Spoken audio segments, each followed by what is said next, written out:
Prime Minister says new airport terminal to filter human trafficking. Heightened security for property tax payments. Chief Justice cites several issues within the justice system as new law term begins. And in sports, Scarborough Secondary beats Roxborough Sec in SSFL game. Good evening, I'm Patricia Nicholson Richards. Welcome to the Tobago Updates television news for Friday, 20th September 2024. To our top story this evening, the new ANR Robinson International Airport is expected to be the country's strongest defense against human trafficking at any port of entry.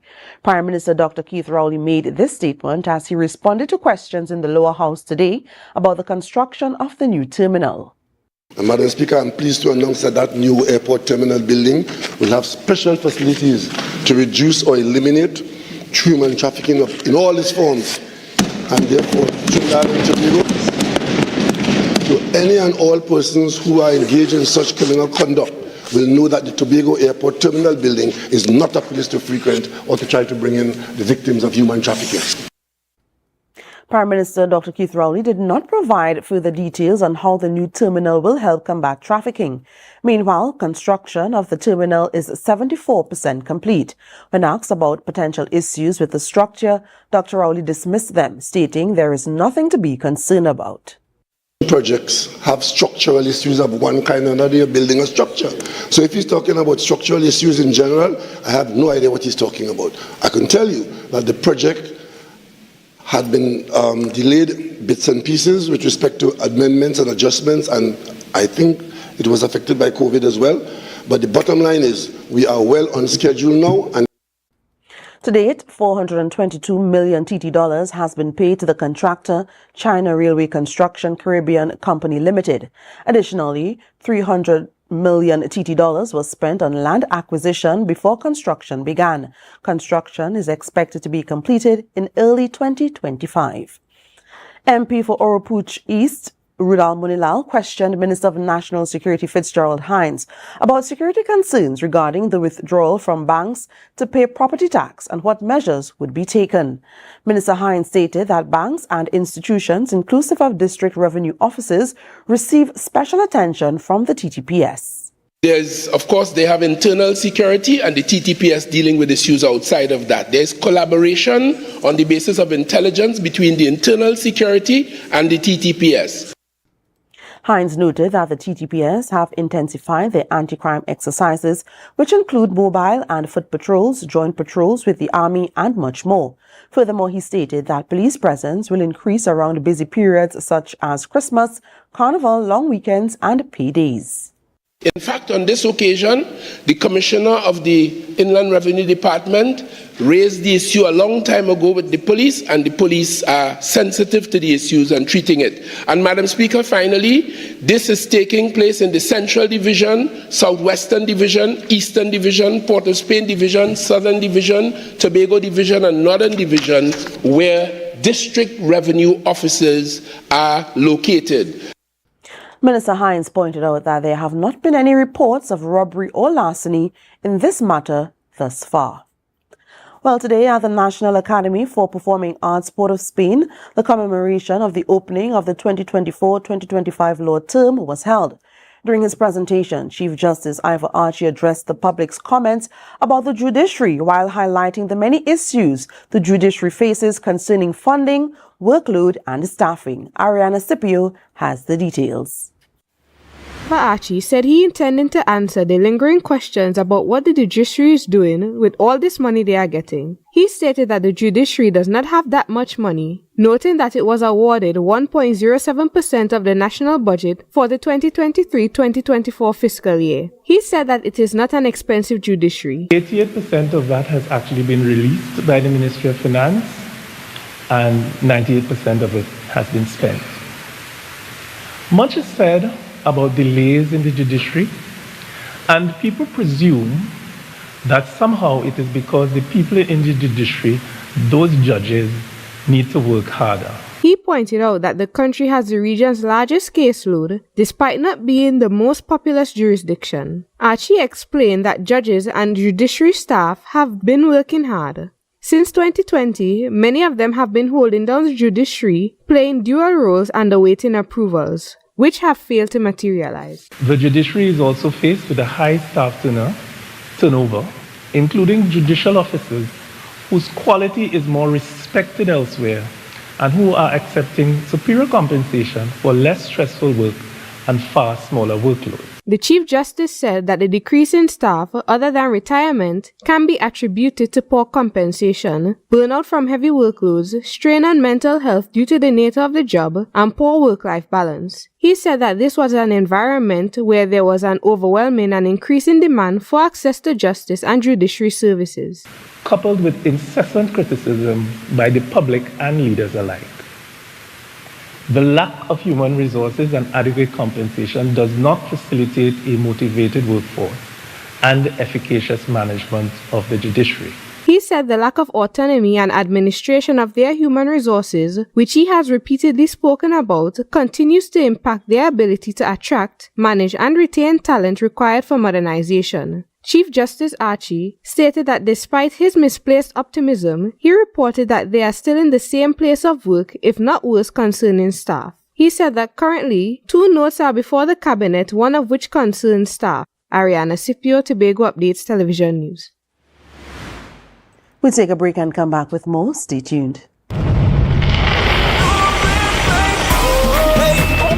Roads lead to the Sid Grace Sporting Complex on Tuesday, 24th September for the THA Republic Day Cultural Show and Fireworks Display. With performances by the Trinidad and Tobago Fire Services Band, the Best of Best Village 2024, highlights from the Tobago Heritage Festival 2024, Flaming Fire Limbo, Franz Job, a steel pan blowout featuring Kirsch Ramsey, Calypso Quartet, and much more. The cultural show begins at 6 p.m. and the fireworks display at 8 p.m. It's the THA's Republic Day Cultural Show and Fireworks Display. Don't you miss it. Coconut's Cafe, the buffet restaurant that specializes in all your tasty local dishes. For breakfast and for lunch. Breakfast includes coconut bake and sada roti, served with chokers, buljoil, and sausages in tomato sauce. Not forgetting beef and cheese pies, shepherd's pie, macaroni pie, and rice in various styles. Meat served in a variety of flavors, garden salads, and pasta salads. All this accompanied by fruit juices, coconut water, your choice of a great combination to appease your taste buds. So call us today to order, as we are here to accommodate your busy schedules or if you are having a cooking day off. Are you an architect or draftsman looking to upgrade your skills, or a beginner eager to master essential tools? ReCAD Labs has the solution. Our Revit Architecture Fundamental Tobago course is designed to boost your skills and confidence. Running from October 6th to November 17th, this course includes a live session on November 17th for hands-on learning. Learn from experts in our virtual classroom and stay ahead in the world of architecture. Visit recadlabs.com to enroll now and follow us on social media for updates. Can you feel it? It's the last call for auditions.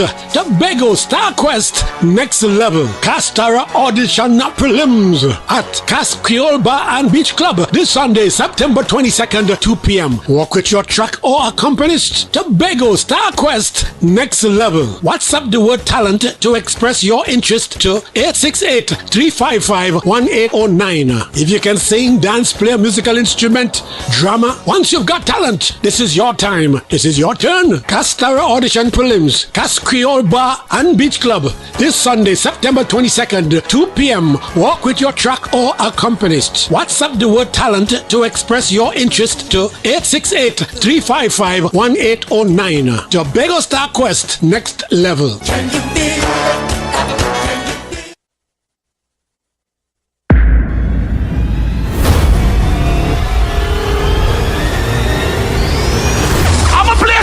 Like this. Don't worry, my wife will fuck it up. Make me happy whenever you fuck it. So me do you very hard, fiesta, fun, fiesta. This one. is for the people and them who don't care what nobody else have to say about them. Them none of cash, broke where you have, boy, you know about. It's too early for that. Too early, good all. They do put enough 99. Girl, put the clamp, girl, right. Nice. Who's the one friend can drink all the alcohol no matter what? Put a bottle and spoon and a cup in my hand and a winding up on me man. Dream.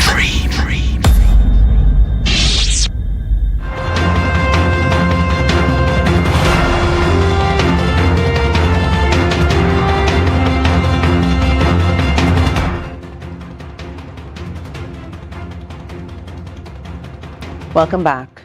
Although the International Day of Peace is observed on September 21st, the Division of Health, Wellness and Social Protection chose today to encourage their staff and Tobagonians to cultivate a culture of peace in their daily lives.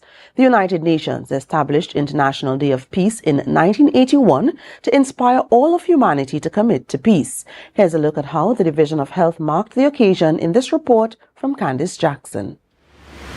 We have to actively do what we want to see. Secretary of Health, Wellness and Social Protection, Dr. Faith B. Israel, says the only way to create peace is for everyone to choose to embrace the power of intention. What you think and what you envision and what you repeat and what you do is what will come back to you.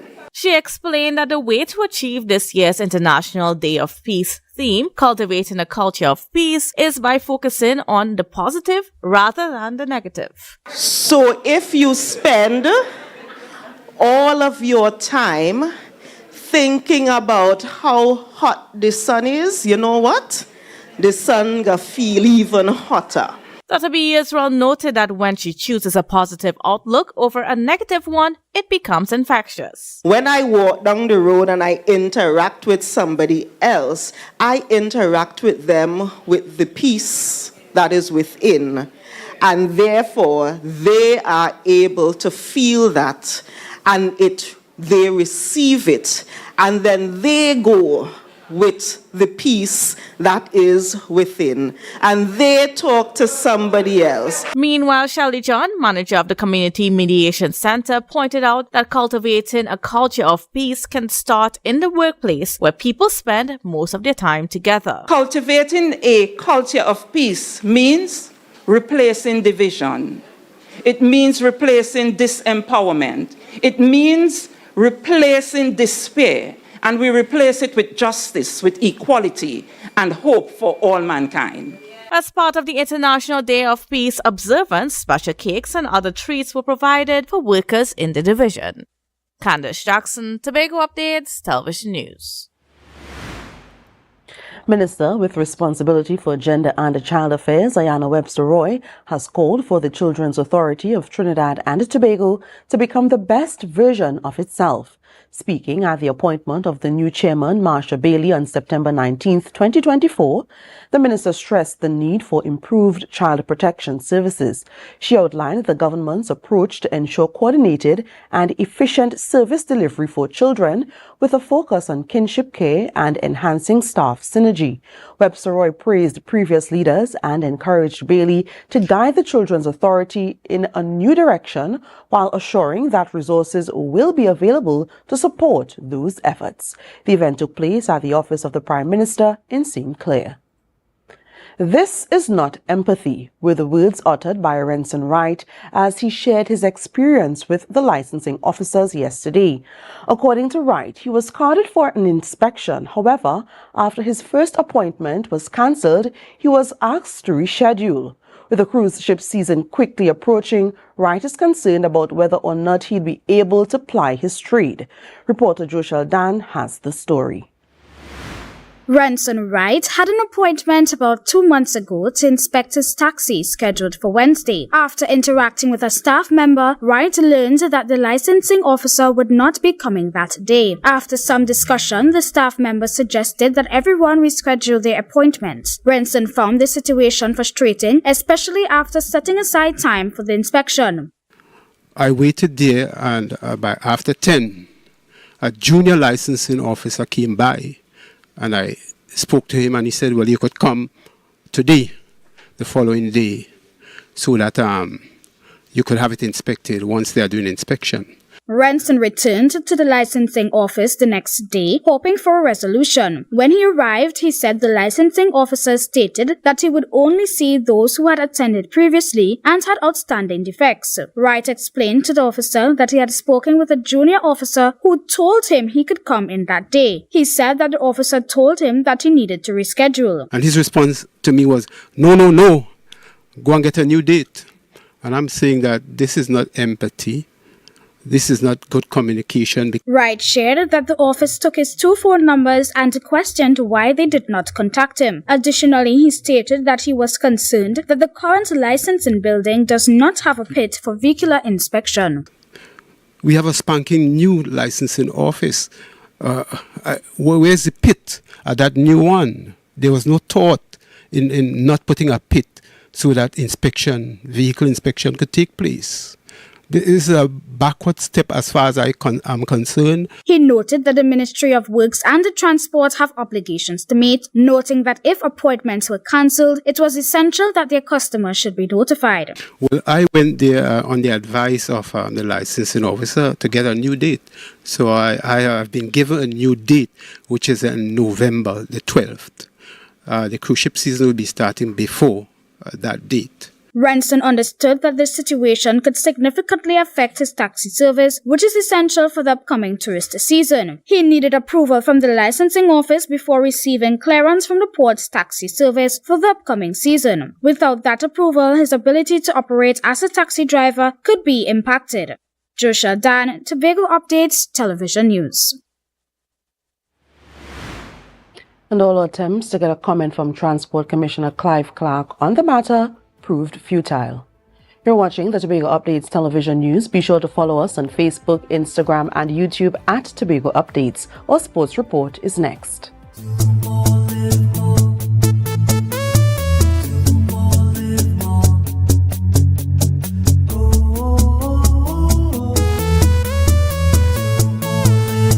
This is how it's gonna go. They better look up and look, 'cause this is your show, and everybody's gonna know. Say it to them once again. They better look up and look.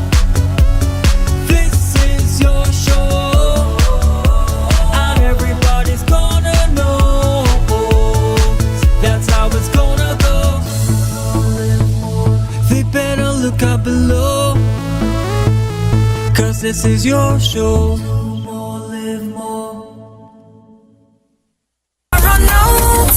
Hey, the biggest and sexy. Now here what's going on. You see this section? It makes me feel to move. You know why? It's called Pina Colada. I like Pina Colada. Oh. Plead for angels to get them pray for. They really need it too. When you play with Oh my goodness. And as the name says, it is as creamy as it's sweet.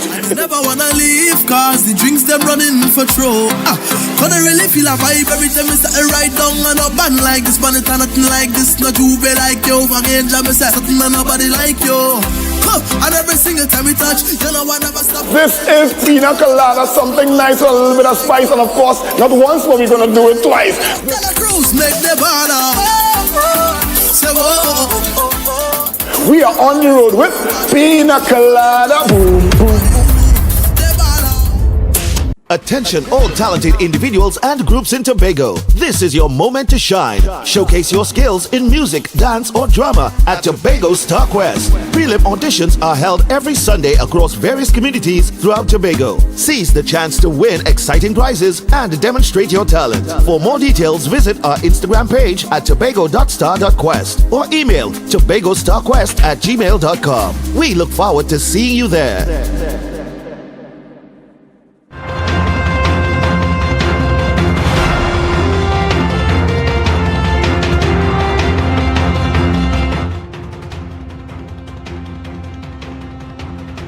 Welcome to a sports report.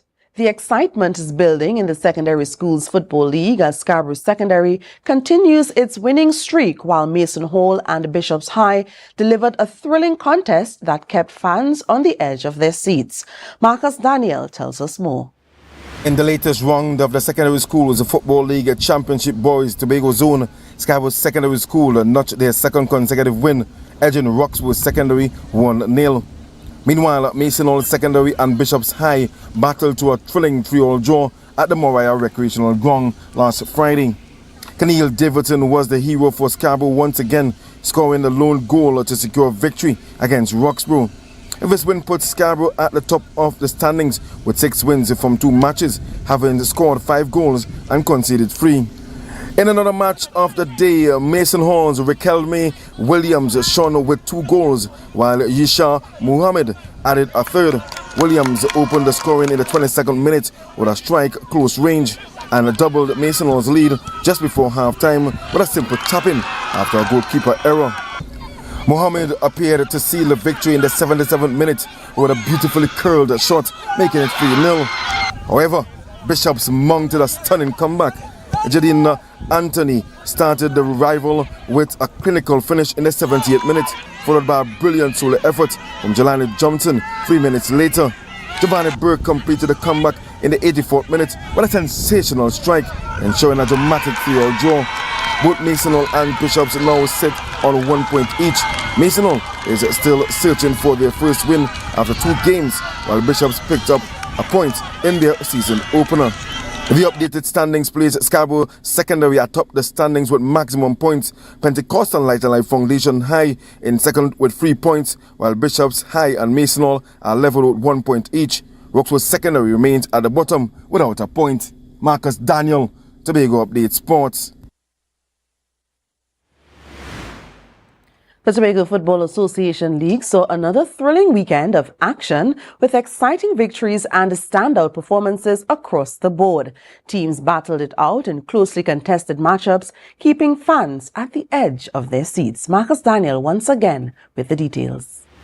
The Tobago Football Association League delivered another exciting round of matches last Saturday, with action taking place at Shaw Park and Moriah. In a closely contested battle, Georgia FC came out on top with a 3-1 victory over Conlon Hall FC.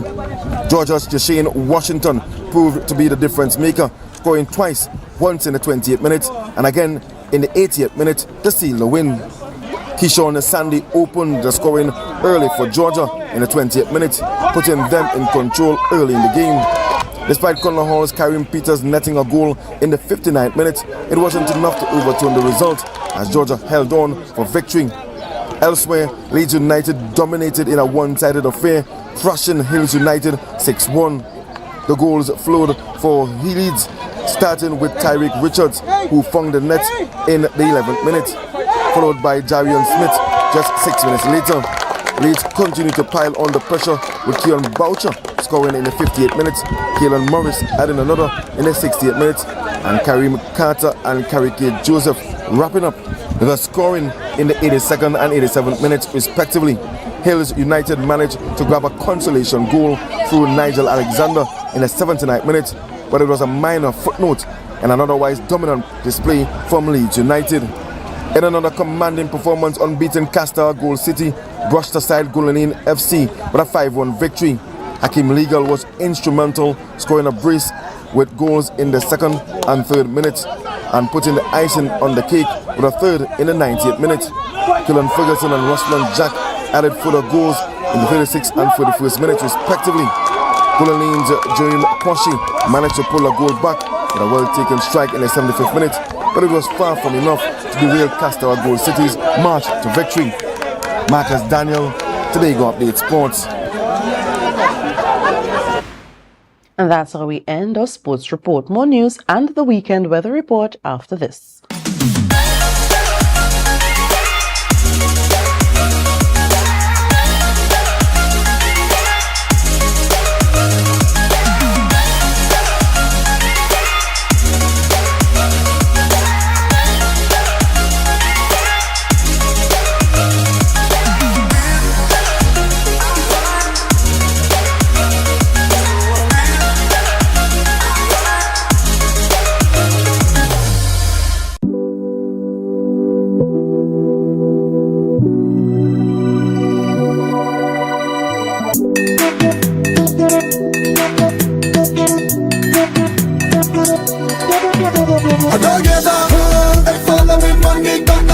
one in my head. They say too much, one thing will kill you, so what everybody had a dead. Don't knock it until you try it. Rum sweet, Tobago Glass Supplies has been a leading name for over 37 years in the glass and aluminum market in Tobago. We provide an extensive range of high-quality, innovative aluminum and glass products for commercial and residential use. Competitive prices with superior and professional services by committed employees who are guided by rigid quality standards. Tobago Glass Supplies specializes in the manufacture and installation of glass and aluminum products that are essential to today's homeowners and the business environment. We are engaged in marketing, sales, and installation of a variety of products. These ranges from windows and doors to necessities such as mirrors for homes and vehicles, designed and manufactured in-house or imported.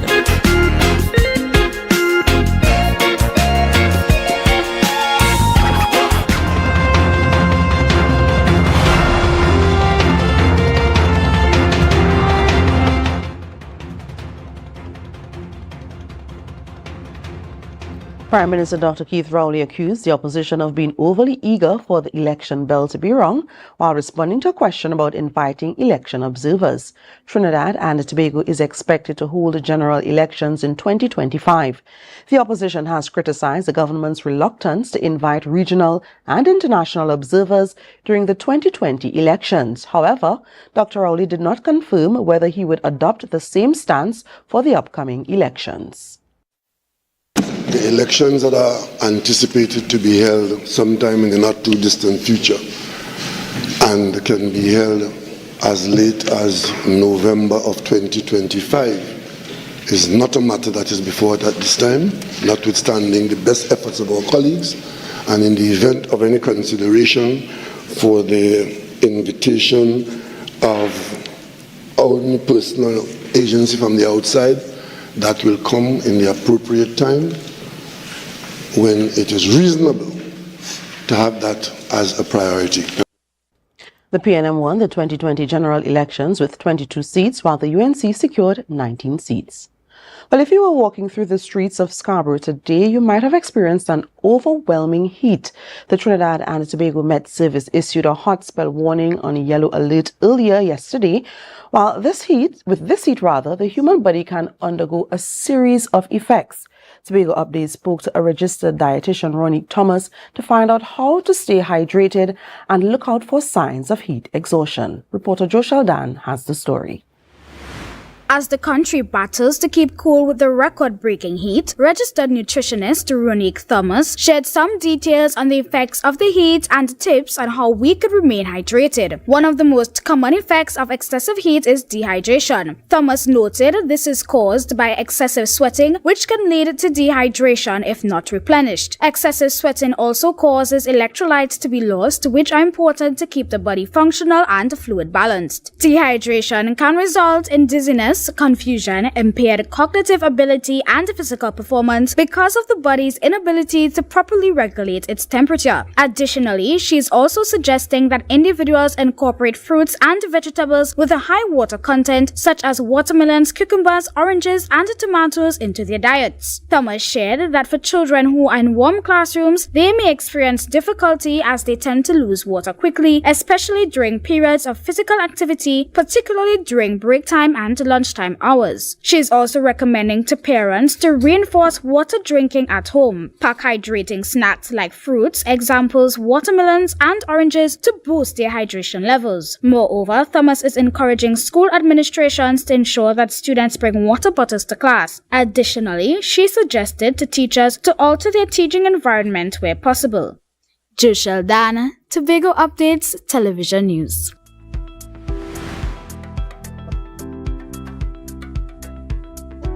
Now for the weekend weather update from the TNT Met office. Tonight is expected to be mostly fair and warm despite the odd brisk shower. Tomorrow, Mainly hot, sunny, and at times breezy, despite 1 or 2 brisk passing showers and the low chance of an isolated thunderstorm.